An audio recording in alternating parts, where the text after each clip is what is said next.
तो आम अफगानों ने पाकिस्तान हाय हाय पाकिस्तान मुर्दाबाद के भी नारे लगाए थे सर वहां पे। They had those things sir, तो उन्होंने नारे भी लगाए वहां पे। और तो एक हेट्रेड है पाकिस्तान के लिए एक आम अफगानी की नजर में। हम तो चाइना जैसे नहीं है सर। हमने $3 बिलियन का अगर हमने इन्वेस्टमेंट वहां पे करा तो इन्वेस्टमेंट था नहीं, क्योंकि इन्वेस्टमेंट में रिटर्न होती है सर। इन्वेस्टमेंट में आप कहते हैं कि मैंने 3 बिलियन लगाया, मुझे 6 बिलियन चाहिए या 4 बिलियन चाहिए, मुझे कुछ वापस चाहिए। वापस तो हमने कभी मांगा नहीं, कोई एक कागज दिखा दे सबूत के तौर पे। अब तो भाई अगर हमने गवर्नमेंट के साथ कुछ साइन करा होगा अफगानिस्तान की गवर्नमेंट के साथ, तो वो तो कागज तालिबान के हाथ में है ना। तालिबान इंटरनेट पे डाले उसको, बोले कि साहब इंडिया ने सूद मांगी थी इस पे, इंडिया ने रिटर्न मांगा था, पैसे वापस मांगे थे, प्रॉफिट मांगा था, कुछ बताएं। हमने डैम बनाया सलमा डैम, हमने कुछ नहीं मांगा। हमने सड़कें बनाई, हमने कुछ नहीं मांगा। और ये सब तालिबान ने भी कहीं ना कहीं इसका जिक्र करा और बोला कि ठीक है जो इंडिया ने बनाया हम शुक्रगुजार हैं और हम उसको तोड़ेंगे नहीं, और ये सब। तीसरी बात है कि इनको तालिबान कश्मीर दिलवा देगा। तो ये बात तो बिल्कुल मुझे ताहिर साहब एक्चुअली मैं माफ कीजिएगा मुझे समझ में नहीं आती।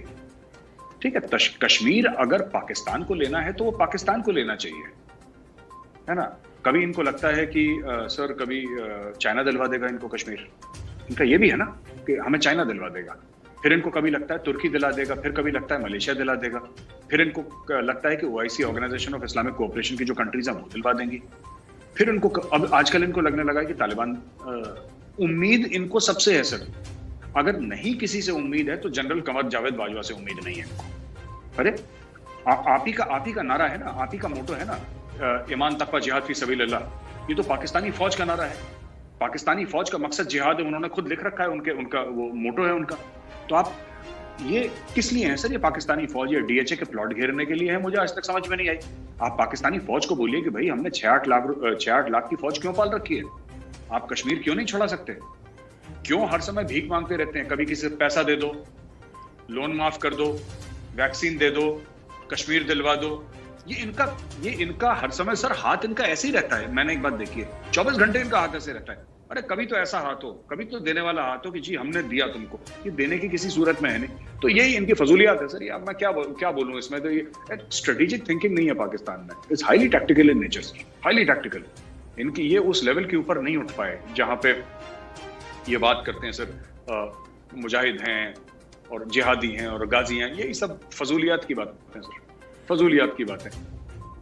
देखिए, तालिबान ने अपने कब्ज़े के बाद जो 2-3 प्रेस कॉन्फ्रेंसेस की हैं उनमें बार बार उनका कहना है कि हम अपनी सरज़मीन को किसी भी देश के ख़िलाफ़ इस्तेमाल नहीं होने देंगे। जब वो ये कहते हैं तो उनका ज़्यादा इशारा भारत और वेस्टर्न वर्ल्ड होता है। और फिर अभी कोई तजारत की बात हुई तो तालिबान ने फिर उनके स्पोक्स पर्सन ने कहा कि हम भारत के साथ तजारत भी बंद नहीं कर रहे। और जो एक्सपर्ट्स हैं वो ये कह रहे हैं कि तालिबान ऑफ कोर्स उनका एक नेचुरल रिलेशनशिप पाकिस्तान के साथ बनता है, मगर वो पाकिस्तान के लिए भी चैलेंज रहेंगे, क्योंकि पाकिस्तान की जो लाइन है, जो इमेजिनरी लाइन होती थी, इन्होंने फेंस बनाई है अभी कुछ सालों में, तो वो तालिबान भी शायद ना माने। एक तो ये मसला पाकिस्तान के लिए भी होगा, मगर इनका एक नेचुरल अलायंस भी होगा। भारत को क्या आफ्टर ऑल ऐसे खदशात हो सकते हैं, क्या चैलेंजेस हो सकते हैं अदर देन कश्मीर अफगानिस्तान में तालिबान के आ जाने पर? सर 2-3 चीज़ें हैं। मैं आपको बताता हूँ कि जो ड्यूरेंट लाइन है सर वो तो मानते नहीं सर। ये पश्तून जनरली ना ग्रेटर अफगानिस्तान की बात करते हैं, ग्रेटर पख्तूनिस्तान की बात करते हैं। They don't believe in the Durand line. पहली बात तो ये है सर। दूसरी बात ये है कि मुझे लगता नहीं है कि अब नेचुरल एक अलायंस है पाकिस्तान और अफगान तालिबान के बीच में। और मैं इसलिए कह रहा हूँ क्योंकि एक ज़माना था जब तालिबान को पाकिस्तान की ज़रूरत थी। उनके सेफ हाउसेस थे, उनके पाकिस्तान में रहना वगैरह। अब ये तालिबान जो है सर, ये तालिबान ने काफ़ी, आपने देखा होगा कि किस तरीके से ऐसी बात तालिबान ने कभी नहीं करी। जैसे अभी तालिबान बात कर रहा है कि ट्रेड भी चलनी चाहिए, औरतें भी काम करेंगी, वो चाहे झूठी बोल रहे हो, चाहे स्क्रीन सेवर हो। Fact of the matter is that ये तो है वहां पे ना सर। बात तो कर ही रहे हैं वो लोग। क्यों बात कर रहे हैं? क्योंकि ये तालिबान सर, ये सोशल मीडिया समझता है, ये मेन स्ट्रीम मीडिया समझता है। ये तालिबान जो है ये टेलीविजन का पावर समझता है सर। ये ट्विटर का पावर समझता है, फेसबुक का पावर समझता है। इसको पता है कि नैरेटिव बिल्डिंग क्या है, पब्लिक ओपिनियन क्या है, क्योंकि ये 20-21 साल भटके हैं। और ये थोड़ा सा दीन दुनिया वाला तालिबान है, जिसने दीन दुनिया देखी है, जिसको पता है कि सब दुनियादारी क्या है, इस तालिबान को पता है। वो करेंगे वही चीज जो उनकी फितरत में है। अभी भी गोलियां चला रहे हैं क्राउड के ऊपर, वो बदलेंगे नहीं, लेकिन अब उनको पता है कि दुनिया की तरफ मैसेजिंग क्या होनी चाहिए। मुझे लगता है सर कि अब उस तालिबान को उतनी जरूरत नहीं रही पाकिस्तान की जितनी पहले वाले तालिबान को थी। क्योंकि मैं आप ही के प्रोग्राम में मैंने पहले भी बोला था सर कि अब देखिए, ये जब चीन में गए थे सर, चीन के विदेश मंत्री से मिलने के लिए, जो एक्सटर्नल अफेयर्स मिनिस्टर है वांग यी, तो किसी पाकिस्तानी के थ्रू नहीं गए सर, डायरेक्टली इनको कॉल आया। इनको रशिया से, अमेरिका से, इंडिया से, तजाकिस्तान से, ईरान से, इनको डायरेक्टली कॉल आ रहे हैं। तो जो पाकिस्तान हर समय जो पैसे खाता था सर बीच में बिचौलिया बनने के, याद है आपको 50-60s में उसने पैसे बीच में खा लिए थे अमेरिका और चाइना को आपस में मिलवाने के। तो पाकिस्तान हर समय वो ट्रेडर वाला काम करता है, ये कमीशन एजेंट जो होते हैं ना सर, कि मैं कमीज बनाता हूं, आपको बल्क में कमीज खरीदनी है तो हम दोनों की मीटिंग कराई और 2% लेंगे। वो पाकिस्तान का गेम रहा है, क्योंकि पाकिस्तान का भी इंडस्ट्री तो ठप बैठी है सर, उन्हें करना कुछ है नहीं, ये बिचौलियापन का काम करना है। तो अब क्या है कि this Taliban does not require Pakistan. हाँ, इनके रिश्तेदार हैं, इनके पर्सनल बॉन्ड्स हो सकते हैं और इनकी इमोशनल अटैचमेंट भी थोड़ी बहुत पाकिस्तान के साथ हो सकती है, हम इसके इनकार नहीं कर सकते। लेकिन जहां तक सत्ता में रहने की बात है, जहां पे पॉलिटिकल पावर की बात है, जहां पे सपोर्ट की बात है, आप एक बात बताइए सर, इनको चाइना ने रिकॉग्नाइज कर लिया, ठीक है ताहिर साहब, इनको चाइना ने रिकॉग्नाइज कर दिया। चाइना ने बोला हम मैसिव इन्वेस्टमेंट करेंगे अफगानिस्तान में। अब आप बताइए, चाइना के साथ इनका बॉर्डर मिलता है, इनको पाकिस्तान चाहिए, किस लिए चाहिए सर? रशिया ने बोला कि they are good people, they are sensible people, है ना जी। आमू दरिया पार करके तो आए थे रशियंस 79 में, फिर आमू दरिया पार करके 89 में चले गए, 10 साल के लिए यहाँ पे आए थे। रशियंस आर सेइंग, जो यूएसएसआर था रशिया है टूट के, वो कह रहे हैं कि दे आर सेंसिबल पीपल। कल अगर इनको रशिया रिकॉग्नाइज कर लेता है, इनके पास, इनके जिसका दोस्त रशिया हो, जिसका दोस्त चाइना हो, दोनों permanent members of the United nation security council, ठीक है, दोनों अपने लेवल पे सुपर पावर्स, ठीक है। अमेरिका को लोन सुपर पावर मानते हैं, लेकिन Russia is also no less a power, Russia is still a very big power, China is an economic powerhouse, ठीक है सर।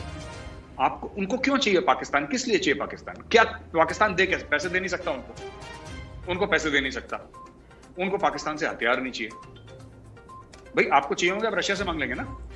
और रशिया को अफगानिस्तान आने के लिए पाकिस्तान से आने की जरूरत नहीं है, चाइना को अफगानिस्तान आने के लिए पाकिस्तान की जरूरत नहीं है। तो पाकिस्तान तो बस देखिए, पाकिस्तान का जो सेल बाय डेट जिसको कहते हैं ताहिर साहब, वो खत्म हो गई है, ठीक है। अब वो ठीक है, जो थोड़ी बहुत है दिल की बातें हैं, इतने साल रहे हैं पाकिस्तान को, पाकिस्तान में जिसके बच्चे पैदा हुए हैं, वो थोड़ा बहुत इमोशनल अटैचमेंट है। लेकिन जो हम रियल बात करते हैं पॉलिटिक्स की, हम बात रियल करते हैं सत्ता की, रूलिंग की, उसके लिए उनको पाकिस्तान की जरूरत अब नहीं है इस तालिबान को। आपने कहा कि तालिबान को शायद पाकिस्तान की अब ज़रूरत उस तरह नहीं है जिस तरह हुआ करती थी, लेकिन पाकिस्तान का तालिबान के साथ जो ऑब्सेशन है वो तो बहुत हाइट पे नज़र आता है। और वो इस्लामी उम्मा की बात भी करते हैं, चाहे पाकिस्तान में ख़ुद इस्लाम के कई शेड हों, अफ़गानिस्तान में भी कई इस्लाम के शेड हैं, इस्लामी दुनिया में इस्लाम के कई शेड हैं। तो ये जो ऑब्सेशन है पाकिस्तान का तालिबान के लिए, इसकी फिर क्या वजह आपको समझ आती है? देखिए सर, पाकिस्तान में और कुछ है नहीं। पाकिस्तान में क्या है? ऑब्सेशन के लिए सिर्फ इस्लाम रह गया सर। पाकिस्तान किससे ऑब्सेस्ड होगा सर? ओलंपिक से ऑब्सेस्ड होगा, इकोनॉमी से ऑब्सेस्ड होगा, साइंस एंड टेक्नोलॉजी से ऑब्सेस्ड होगा, इंफॉर्मेशन टेक्नोलॉजी से ऑब्सेस्ड होगा, ट्रेड से होगा, कॉमर्स से होगा, एग्रीकल्चर से होगा, स्पेस प्रोग्राम से होगा। आप मुझे बताइए ताहिर साहब, पाकिस्तान ऑब्सेस्ड किससे होगा? उसके पास तो सब ठप है ना, सब ठप है, कुछ तो होता नहीं पाकिस्तान में। एक जमाने पे net exporter of food grain, net importer of food grain बन गया है। तो पाकिस्तान क्या करेगा? उसके पास एक ही अफीम है, जिसको बोला था ना सर कि I think it was Karl Marx who said that religion is the opium of the masses. आवाम की अफीम है मजहब, तो अफीम चटा रहे हैं सर लोगों को। और तालिबान का उनको अभी भी, जो उनके पुराने रिटायर्ड ऑफिसर्स हैं ये पाकिस्तान आर्मी के, और कुछ सीनियर जर्नल हैं जिन्होंने अपने इनिशियल डेज में वो जिहाद विहाद का ये चूरन खिलाया होगा अफगानिस्तान में इन दी 80s, राइट, वो भी अभी जनरल लेवल के होंगे, मिड 80s के, जिन्होंने उस समय वो देखा है, जो भी देखा है उन लोगों ने। So those people still have that romantic fascination with the Taliban, with जिहाद, विद दिस एंड दैट। ये देखिए, तालिबान को क्या जरूरत है कहने की कि हम अपनी जमीन इस्तेमाल नहीं होने देंगे किसी और के लिए, किसी नेबर के खिलाफ। इसका मतलब क्या है सर? इसका मतलब ये है कि चाहे वो जमीन इस्तेमाल होने दें या ना होने दें, ये तो समय ही बताएगा। We can not trust the Taliban, but the fact of the matter is कि तालिबान समझता है कि ये मैसेजिंग, ये ऑप्टिक्स जरूरी है। तालिबान ये समझता है कि इसके बिना हमारा काम नहीं चलेगा, and that is extremely important. जब आपको पता है कि you have a hook with the Taliban. Taliban क्या चाहता है कि 50 कंट्रीज हमें रिकॉग्नाइज करें। तालिबान ये चाहता है हम यूनाइटेड नेशंस में पहुंचे। तालिबान ये चाहता है कि हम वर्ल्ड बैंक से बात करें, हम IMF से बात करें। तालिबान ये चाहता है कि हमें एक लेजिटिमेट गवर्नमेंट समझा जाए।